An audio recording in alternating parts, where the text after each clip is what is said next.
अगर आपको कब्ज का प्रॉब्लम है, कॉन्स्टिपेशन का प्रॉब्लम है, तो फाइबर खाओ, ये एडवाइस सब आपको दे रहे हैं। बट क्या किसी ने आपको ये एडवाइस दी है कि रात को सोना जरूरी है, कब्ज को अवॉइड करना है, कॉन्स्टिपेशन नहीं चाहिए तो?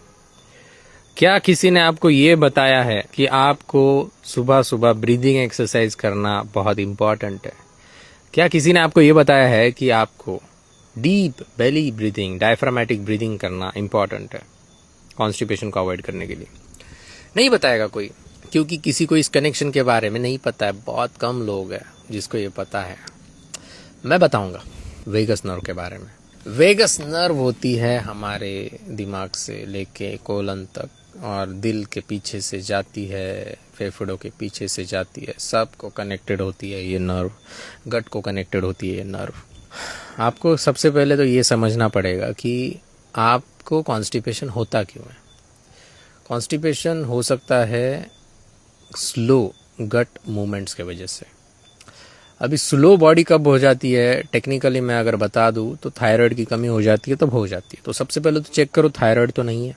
अगर थायराइड है, बॉडी स्लो हो जाएगी, कॉन्स्टिपेशन होगा ही। आज जो बॉडी का करने का काम है, बॉडी उसको बोलेगी मैं 4 दिन बाद करूंगी, कॉन्स्टिपेशन होगा ही। गट आपकी एकदम स्लो हो जाएगी, गट मोटिलिटी, तो कॉन्स्टिपेशन होगा ही। बट बहुत सारे लोगों को थायराइड नहीं है, उनको क्यों हो रहा है? फाइबर भी ढेर सारा खा रहे हैं, फाइबर खा के भी कॉन्स्टिपेशन हो रहा है। क्या है भैया, ध्यान से समझने की कोशिश करो। हमारे गट के अंदर माइग्रेटिंग मोटर न्यूरॉन कॉम्प्लेक्स होता है।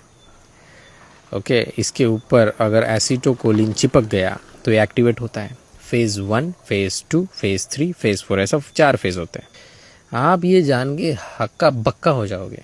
स्ट्रेस की वजह से एसिटोकोलिन यहाँ पे चिपक नहीं पाता है, स्लीप पुअर है तो चिपक नहीं पाता है, migrating motor neuron complex activate नहीं हो पाता है, और इंसुलिन रेजिस्टेंस है, इंसुलिन स्पाइक ज़्यादा है, बार बार खाना खा रहे हो, स्नैकिंग कर रहे हो, तो मोटिलिन एक तो इनहिबिट हो जाता है, जो कि ये सब एक्टिविटी करवाता है क्लीनिंग की, आगे बढ़वाने की।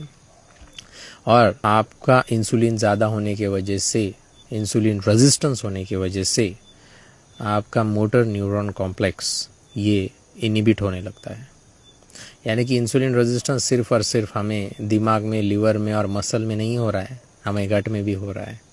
सेरोटोनिन बनने नहीं देता है अच्छे से। सेरोटोनिन नहीं है तो फिर एसिटोकोलिन नहीं बनेगा, न्यूरोट्रांसमीटर, और फिर आगे जाके नहीं होगा स्टूल टाइम पे, तो हो जाएगा कॉन्स्टिपेशन। इस वीडियो को रीपोस्ट करके शेयर कर देना अपने सारे दोस्तों के साथ। चेंज करते हैं सिस्टम को, चलो साथ में मिलके।